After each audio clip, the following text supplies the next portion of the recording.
Mayor Soglin, the last point-in-time homeless count from January this year counted 808 homeless people in Madison. This is a 41% increase from the count in January of 2011.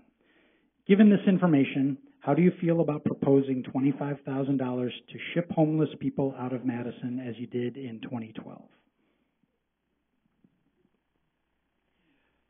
First of all, I think we ought to recognize the nature of the homeless problem in Madison.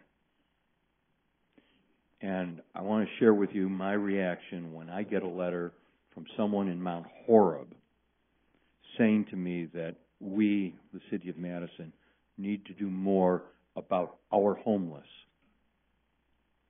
Everyone's homeless, especially demonstrated by the fact that we've got police departments from here in Dane County that are picking up their residents and driving them to just a block from where we are today and leaving them off. The fact that we've got a criminal justice system, that we've got a mental health system that discharges individuals oftentimes where it is most convenient, which is Madison, Wisconsin. And that is unacceptable. And that is a significant part of the growing homeless problem. Now, I can't remember the 2011 figures, but I do know for the last 2 years, the homeless count has been relatively flat. But let's go back to that $25,000 budget item in 2013. And let's ask all of the journalists and all the political commentators and all the candidates for mayor who miscast, misdescribed, misspoke.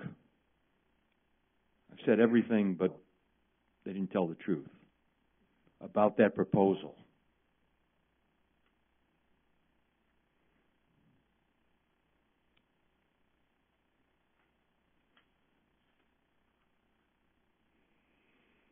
They likened it to something called Greyhound therapy, which is you simply round up homeless and give them tickets and get them out of town. But the program was only to provide bus tickets to those who wanted to be returned to their other communities where they came from. Steve Schooler, the operations director for Porchlight, said his organization does provide tickets to the homeless who request them. It wasn't a new idea. It wasn't a novel idea. It wasn't a cruel idea. It was an idea based on this. If someone wanted to return home, wanted to be with family and friends, and could demonstrate that there were people prepared to accept and receive them with services, that we should have tickets available.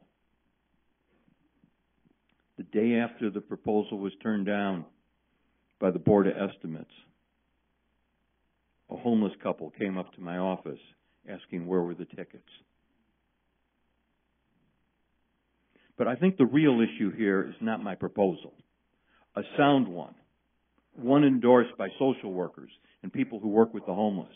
The real question is, why do folks find it necessary to miscast, misdescribe, mischaracterize a proposal? Why do we need to take cheap shots in this debate?